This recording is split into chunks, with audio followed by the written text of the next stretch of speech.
Quero vos convidar a estar abrindo as vossas Bíblias, por gentileza, no livro de 2 Samuel, no seu capítulo de número 9, a partir do versículo de número 1 ao versículo de número 3. O título é A Bondade de Davi para com o filho de Jonatas. Diz assim o versículo 1: E disse Davi: ainda alguém que ficasse da casa de Saul, para que lhe faça bem por amor de Jonatas. E havia um servo na casa de Saul, cujo nome era Ziba, e chamaram que viessem a Davi. E disse o rei: és tu Ziba? E ele disse: servo teu. E disse o rei: não há ainda algum da casa de Saul para que use com ele de beneficência de Deus? Então disse Ziba ao rei: ainda há um filho de Jonatas, aleijado de ambos os pés. Louvado seja o nome do Senhor Jesus. Amém, igreja? Essa semana eu estive assistindo uma reportagem e, por coincidência, essa reportagem ela estava falando a respeito de uma moça, do qual quero fazer uma observação a este assunto, que vem por nome que muitos de vós conheceis. E este nome é a respeito do assunto chamado depressão, do qual no Japão, no mundo, muitas pessoas têm vivenciado isto, e até mesmo no meio artístico. E esta atriz famosa por nome Cara Delevingne, uma artista britânica que ganhou fama nas televisões, nas telas, e esta moça, ela pôde adquirir muita riqueza para si. Mas um dia, na porta do seu apartamento, da residência, aonde ela morava, ela foi ali flagrada pela mídia, que hoje em dia, vós sabeis que está todo vapor, e nada escapa da mídia. E essa moça chamou a atenção, essa atriz famosa, porque ela estava a falar no telefone. E aparentemente, o que era nas fotos que já muitas das vezes foi vista, ou até mesmo nas telas de televisões, a aparência dela era de alguém que estava muito acabada, de alguém que já não estava tão bem, aparentemente, como seus fãs a viram na tela de televisão. Mas o que chamou a atenção não é o fato de ela não estar bem arrumada, não foi o fato de ela não estar bem maquiada ou até mesmo aprazível à vista, mas o fato de ela colocar o telefone em seus ouvidos e a pessoa do qual ela estava conversando ali naquele momento, pelas notícias que foram dadas, a observar que ela estava desesperada. Uma mulher que aparentemente já estava até mesmo descontrolada. E ela andava para um lado e para o outro e não se parava. Se agachava, olhava para um lado e para o outro. E isso chamou a atenção daqueles seguidores daquela mulher. Então, quando foi se aprofundar um pouco mais a fundo, as pessoas que procuraram disseram que aquela moça, ela havia uma dependência química de ser usuária de droga.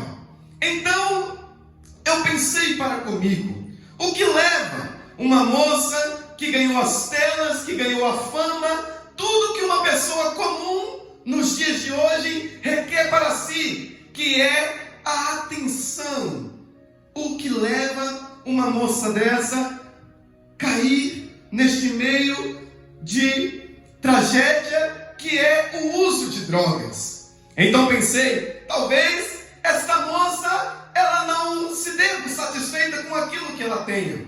Mas a história que diz a respeito desta moça vem nos falar que ela já vem de um berço de pessoas bem de vida, de pessoas que já têm um status social bem abrangente na sociedade. Mas esta moça, mesmo tendo tudo quanto quer, nada lhe é satisfeito. Então isto gera-lhe ali um descontrole, gera-lhe ali um desespero em si própria e até mesmo uma tristeza em seu ser. E quais são? Nesta noite quero vos perguntar o que levaria uma pessoa, quais são os motivos que levaria a uma pessoa entrar em um estado de depressão? Será que seria a falta de amigos junto de si? Será que seria a falta de oportunidades, dinheiro? Ou será que até mesmo por não ter dinheiro, as dívidas levariam uma pessoa à depressão? Ou será que o fato da pessoa ela pensar que não é amada? O que leva uma pessoa a uma vida de depressão? Esta moça, do qual eu citei para vós os exemplos, ela tinha tudo isso, mas já não era o suficiente para ela. Mediante a estes questionamentos, que eu quero vos introduzir no culto dessa noite, o tema, circunstâncias que te curam. E quero usar como base o texto referente a Mefibosete. E nesta noite, talvez alguém irá me perguntar da seguinte maneira: mas irmão, quem é Mefibosete? E quero nessa noite voltar o texto um pouco antes, quando um homem chamado Saul, ele foi ali eleito para que reinasse o povo de Israel, eleito ele pelo povo para que pudesse ali reinar e estar à frente do povo de Israel. E este rei reinando, e no seu reinado, ele durante a sua caminhada, tendo começado muito bem durante o seu reinado, mas agora ele tendo fazido o que não era para ter feito, desobedecendo as ordens de Deus. A palavra do Senhor irá nos dizer que Deus agora rejeita o reinado de Saul. E este, sendo rejeitado por Deus, Deus agora escolhe alguém que seria segundo o seu coração. E este alguém, ele seria ungido para ser o novo rei de Israel. Estamos falando da pessoa de Davi. E o tempo se passou depois da sua ali tal unção que Deus derramou sobre a sua vida. Os anos se passaram e Davi ali estando e sendo um guerreiro na casa de Saul, lutando as batalhas, lutando as lutas, ele se torna um grande amigo de Jonatas. Quem é Jonatas? Filho de Saul. Então, tendo ele uma grande amizade com Jonatas, ele faz uma aliança com Jonatas. E essa aliança que ambos fazem leva a Jonatas e a Davi em estender esta aliança muito além de suas próprias vidas que eles tinham. E tendo eles feito esta aliança, a palavra de Deus irá nos dizer, conforme as promessas de Deus, elas se realizam e a própria palavra do Senhor, ela se cumpre. Houve uma guerra, a palavra do Senhor irá nos dizer. E essa guerra, ela veio a levar o povo filisteu e o povo de Israel a guerrearem. E juntamente nesta guerra, em que o dia houve, este rei que foi rejeitado pelo Senhor Saul, ele foi morto. E também a Jonatas, seu filho, também morreu. E tendo eles morrido, agora a palavra do Senhor irá nos dizer, no livro de 2 Samuel, a partir do capítulo 4 e versículo 4, que ouvindo então uma ama que cuidava deste Mefibosete, que agora a Bíblia irá nos dizer que Jonatas tinha um filho, e o nome desse filho era Mefibosete. E Mefibosete, ele era o filho de Jonatas. E tendo a casa de Saul caído, esta mulher, que nos dias da linguagem de hoje, se seria ali a babá daquela criança, que cuidava daquela criança, ela, sabendo que a casa de Saul viera a cair, ela se desespera. Mas Davi, ele se torna então rei e se lembra da sua aliança com Jonatas. E em 2 Samuel capítulo 9, versículo 3, irá nos dizer que quando Davi, ele chama a Saul, chama a Ziba para perguntar se havia alguém da casa de Saul, Ziba, ele irá dizer a Davi, ainda assim, há alguém aleijado de ambos os pés. Aí, a pergunta é, o que tem acontecido com Mefibosete para que os seus ambos os pés lhe pudessem ser quebrados? Depois da guerra, em que o rei prevalecera, tudo o que era do rei, do qual perdera a batalha, era destruído, juntamente com toda a sua família, pois matava a toda a família. E a ama de Mefibosete, desesperada, ali, sabendo que ela e o filho de Jonatas, que era neto de Saul, poderia morrer, ela pega aquela criança, a palavra de Deus irá nos dizer, e pegando-a no colo e correndo com ela, ela deixa com que aquela criança viesse a cair e quebrar os seus pés. E o primeiro ponto que quero refletir convosco é a respeito que Mefibosete sofreu uma queda. Agora, no ponto seguinte, nós vemos uma criança que foi tirada de um reinado e que ela era filha do filho do rei de Israel, que agora, tendo morrido, já não importava mais de quem ele era filho, e também já não importava mais de quem ele era neto, já não importava mais os seus sonhos, pois a partir daquele momento em que Mefibosete sofreu aquela queda, os seus sonhos também caíram juntamente com ele. Já não importava mais, naquele dia em que Mefibosete caiu, o seu futuro, pois as suas pernas já não tinha e foram quebradas durante aquela corrida. Mefibosete, ele perde tudo, perde a sua casa, perde a vida que podia ter, e agora, aleijado, as pessoas, como elas olhariam a Mefibosete?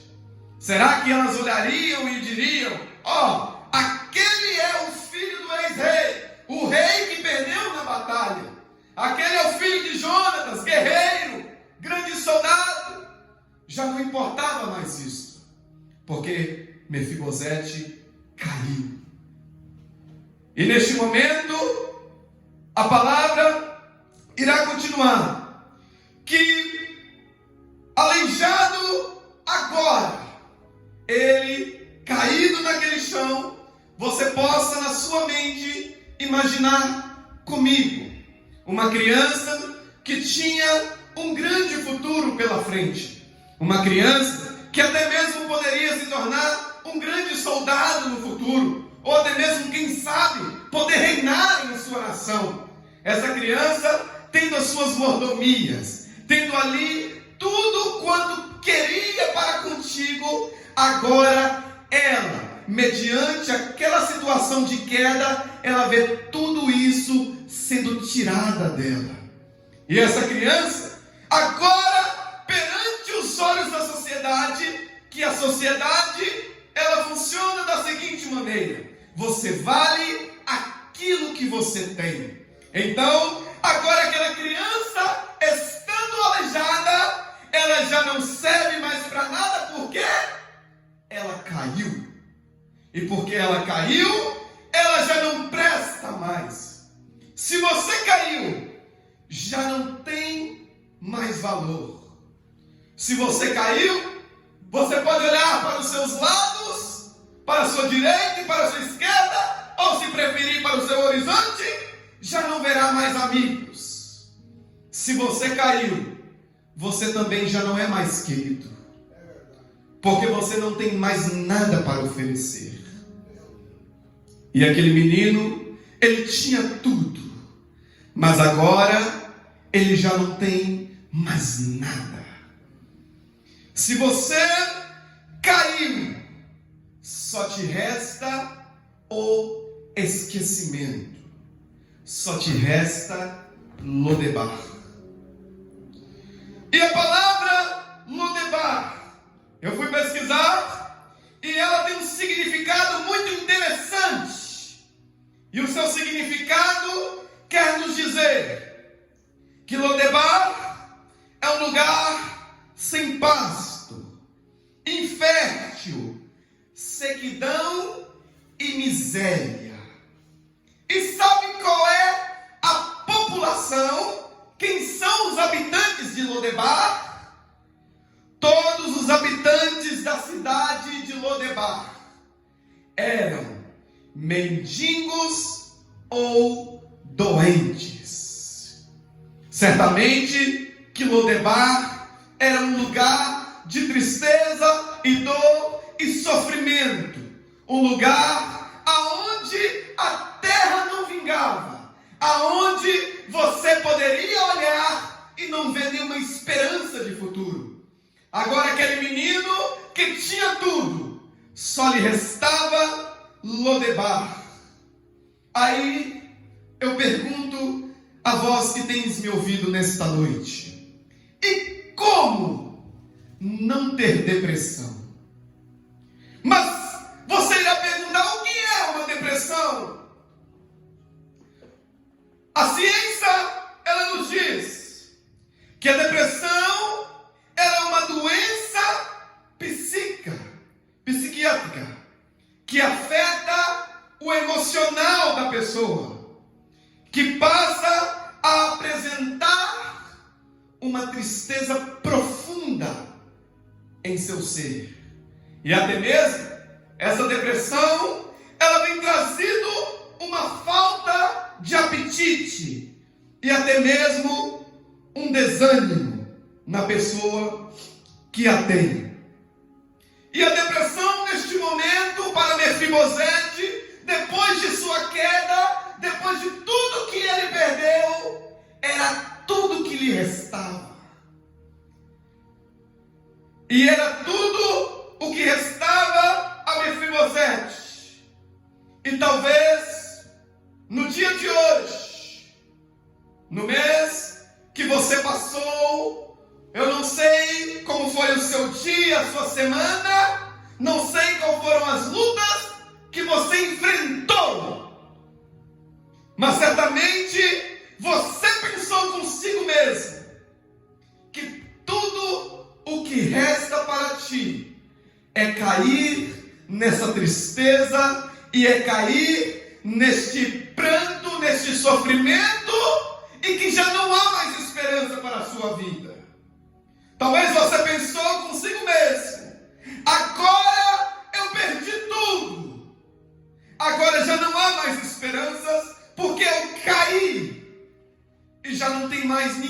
possa me levantar.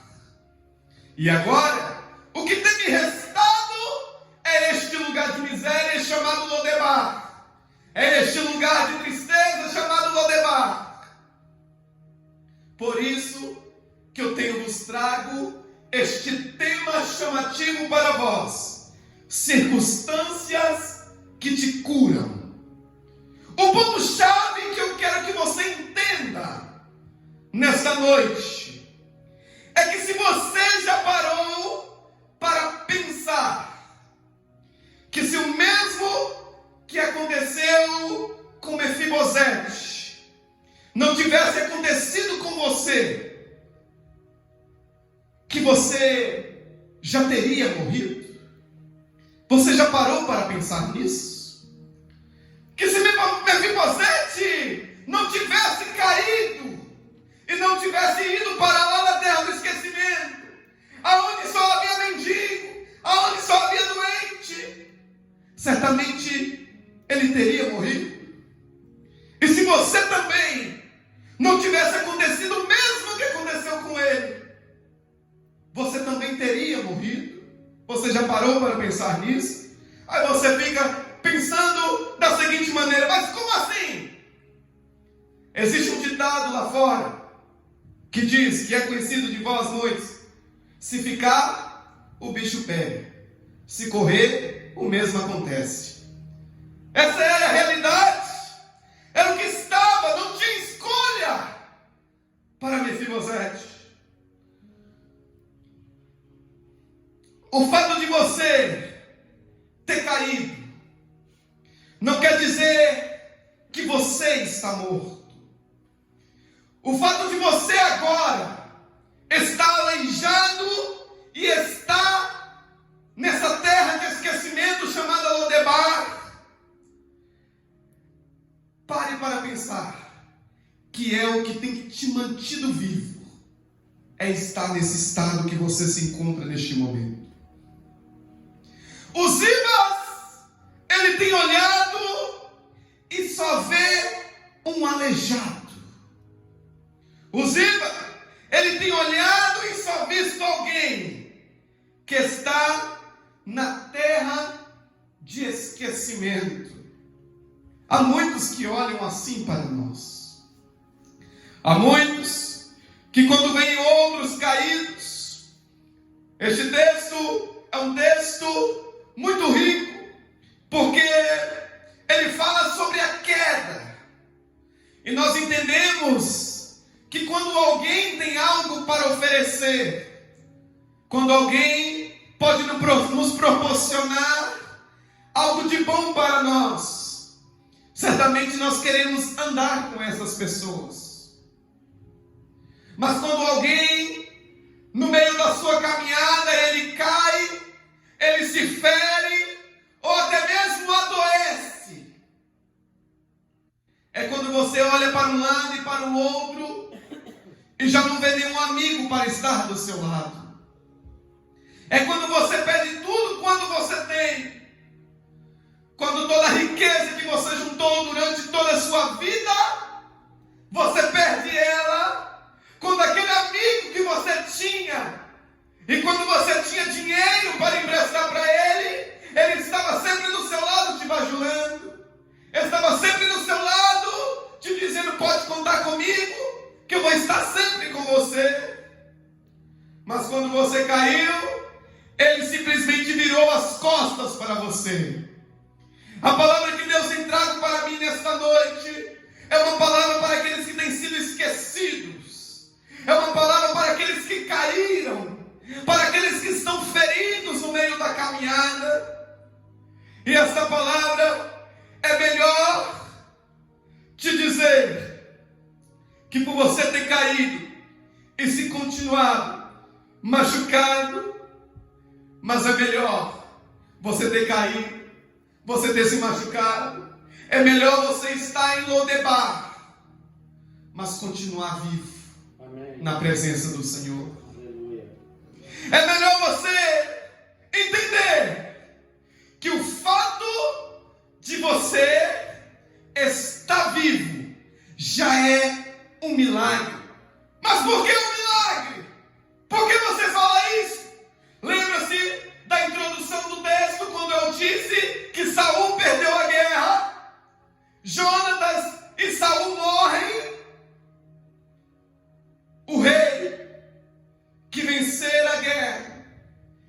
mataria toda a família, todo o reinado, destruía todos.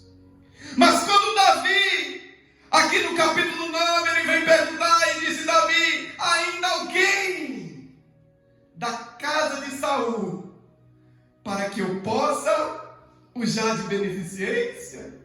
Quem que estava vivo? Mefibosete. Mefibosete, ele não morreu. As circunstâncias que curam. Você deve entender que você está vivo. É um milagre. E Davi perguntava: há ainda alguém da casa de Saul? Não era para ter, pastor. Não era para ter. Mas porque ele caiu, porque você caiu e viveu em Lodebar por todos estes anos, embora não tenha sido fácil passar por Lodebar, por não ter deixado de viver, como muitos já têm deixado de viver, porque já desacreditaram, já não tem mais esperança no seu futuro, e eles se entregaram e deixaram de viver, e já desistiram. Mas o rei, ele se lembrou de você, que mesmo quando você caiu, mesmo quando você passou por Lodebar, você continuou persistente, você continuou vivo, e insistiu em lutar pela sua vida, não tendo desistido, mesmo estando em terra que não era fértil. As circunstâncias que te curam. O rei se lembrou de você. Aí você irá perguntar: em qual momento da história nós fomos um Mefibosete? Quero fazer uma extensão. Você se pergunta: em qual momento o rei se lembrou de mim? Há uma reflexão que nos diz que um certo pregador inglês chamado George Thomas, um pregador muito famoso, ele apareceu um dia no culto e ele carregava uma gaiola e colocou aquela gaiola no púlpito, uma gaiola vazia. Então ele começou a dizer: eu estava vindo para o culto desta noite e vi um menino carregando esta gaiola, e dentro daquela gaiola havia ali alguns passarinhos. Então eu perguntei para aquele menino: menino, o que você irá fazer com estes passarinhos? Eu não irei fazer nada, irei arrancar as penas dele, irei brincar com ele, e depois, quem sabe, o que farei com eles? Então, aquele pregador olhou para aquele menino e perguntou: menino, quanto você quer por estes passarinhos? E o menino disse: Senhor, tu não vai querer. Na linguagem de hoje, ele não é de raça, Senhor, ele não presta. Então o pregador pagou $10 por aqueles passarinhos e logo mais à frente soltou aqueles passarinhos.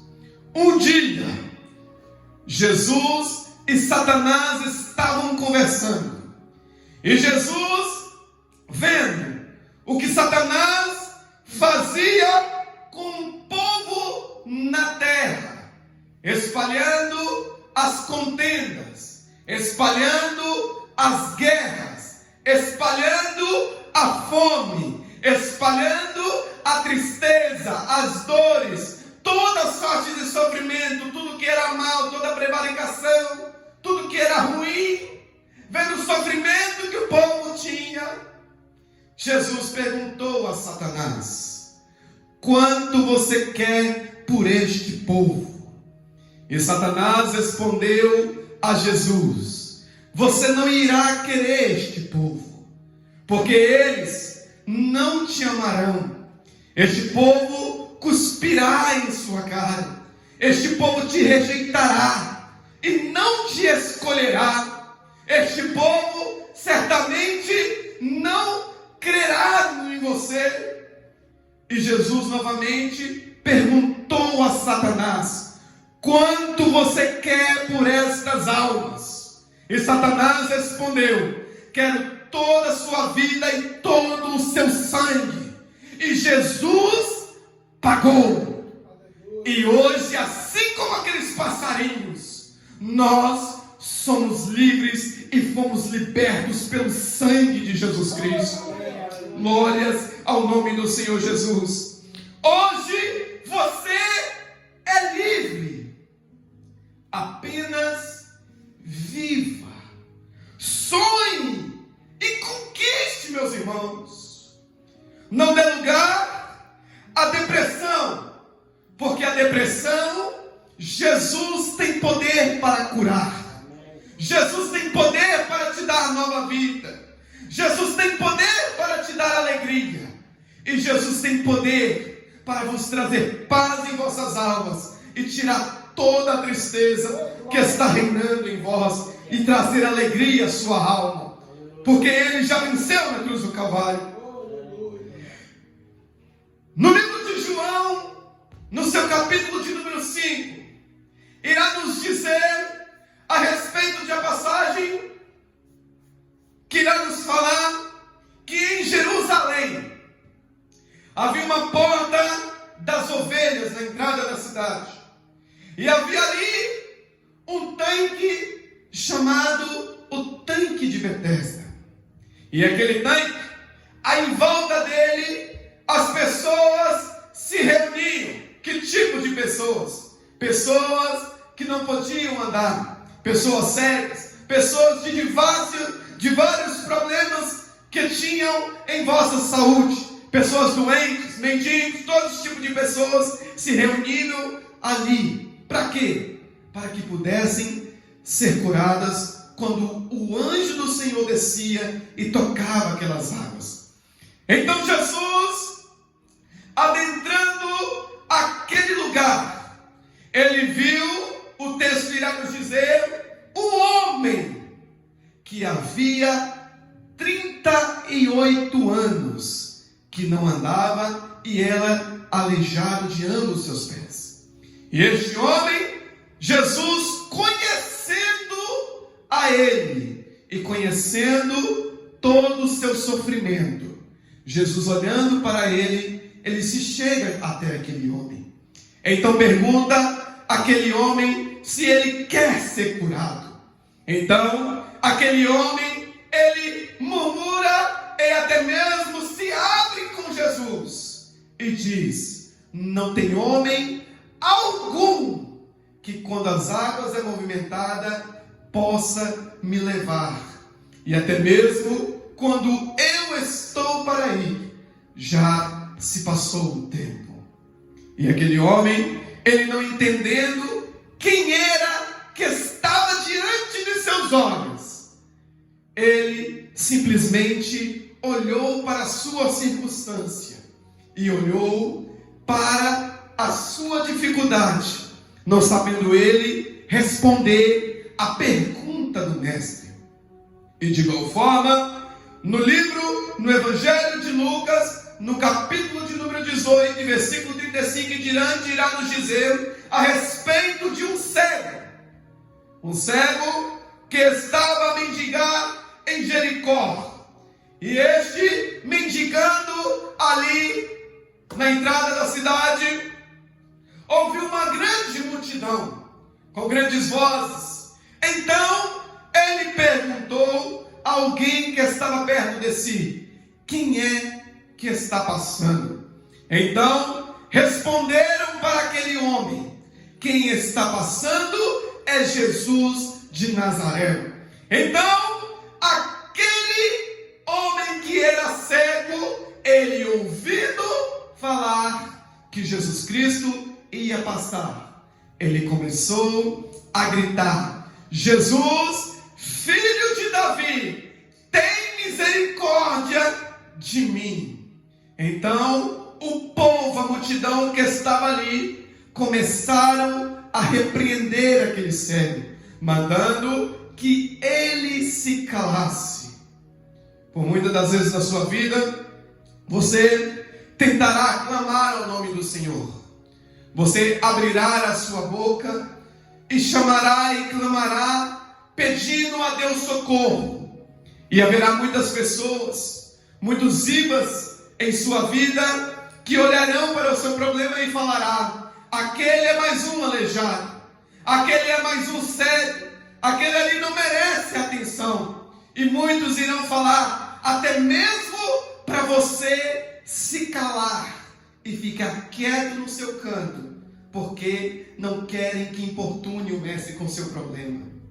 Mas aquele homem, ele entendendo que a sua circunstância te traria cura, ele clamava cada vez mais alto: Jesus, filho de Davi, tem misericórdia de mim. E o texto irá nos dizer que por clamar de tal forma, ele chamou a atenção de Jesus Cristo. E Jesus, voltando a atenção para ele, mandou que lhe trouxessem até a ele. Então Jesus perguntou àquele cego: o que queres que eu faça? E o cego respondeu a Jesus e disse: que eu veja, Senhor.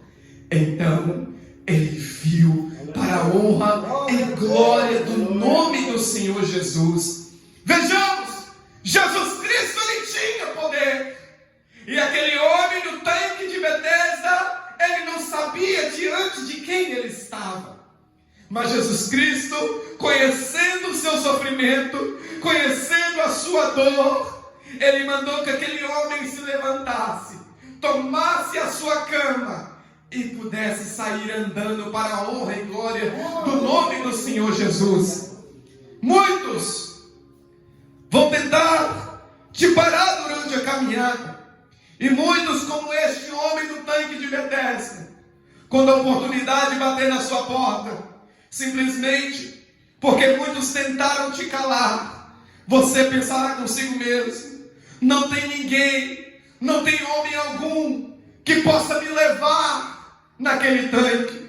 Eu venho aqui para te dizer que não precisa de homem nenhum mesmo não, porque certamente Jesus Cristo irá ao teu encontro. Aleluia. Certamente Jesus Cristo, ele está ouvindo a sua oração. E certamente Jesus Cristo, ele te conhece. Ele sabe do teu sofrimento, ele sabe o que você tem passado. O nosso Senhor, ele é poderoso e fiel para com todos nós, e certamente é no seu tempo ele irá nos ouvir, ele irá nos atender. E o texto, ele continua, quando nos diz, voltando ao capítulo 9 de 2 Samuel, que quando Davi, ele chamando a Ziba, para que pudesse dizer a respeito de Mefibosete, e ouvindo Davi a respeito de Mefibosete, sabendo da onde ele está, não olhou para onde ele está, não olhou para as suas limitações, mas ele mandou que trouxesse a Mefibosete, por causa da sua aliança que tinha com a casa de Saul, com Jonatas. E neste momento eu abro aqui um parêntese para falar convosco que se certamente o Senhor Deus, ele te fez uma promessa um dia na sua vida. Amém. Se certamente Deus, ele fez uma aliança para convosco, ele cumprirá no seu tempo. E se certamente, se os anos passarem, se as dificuldades virem, o Senhor, ele irá um dia se lembrar da sua promessa, assim como Davi se lembrou, e te mandará chamar da onde quer que você esteja, e te trará vitória para a honra e glória do nome do Senhor Jesus. E o Senhor Jesus, ele tem cumprido com as tuas promessas. Nós somos exemplos claros, porque nós estamos na casa de Deus, e por estar na casa do Senhor, já é um motivo de nós louvarmos ao nome santo do Senhor Jesus. O porquê? O motivo de termos saído de um lugar de tristeza e dor, de um sofrimento, é um motivo de nós louvarmos ao nome santo do Senhor, porque nós passamos vivos na terra de Lodebar, para alcançar o dia da promessa, o dia da vitória, que Deus tem preparado para nós, para a honra e glória do nome do Senhor Jesus. Eu quero vos convidar a estar pondo-se de pé, neste momento, em nome de Jesus. Louvado seja o nome do Senhor Jesus, glórias a Deus. Deus, Ele tem sido fiel, meus queridos e amados irmãos. E esta palavra, ela falou fortemente ao meu coração nessa semana, neste mês, e pude estar meditando nela. E foi até aqui que o Senhor me trouxe. Não quero ser estendido além do que o Senhor Deus propôs no meu coração. Então, esta palavra, quero que vós levais no vosso coração e entenda que a vossa circunstância, o vosso sofrimento que passais, é apenas uma fase de sua vida. Apenas te digo, sobreviva a esta fase, sobreviva a esta luta, levante a sua cabeça e creia no nome do Senhor, que certamente ao seu tempo Ele te dará vitória. Não importa o seu estado atual, Deus tem poder para te trazer cura. As circunstâncias que te trazem cura, para a honra e glória do nome do Senhor Jesus. Grandioso Deus e eterno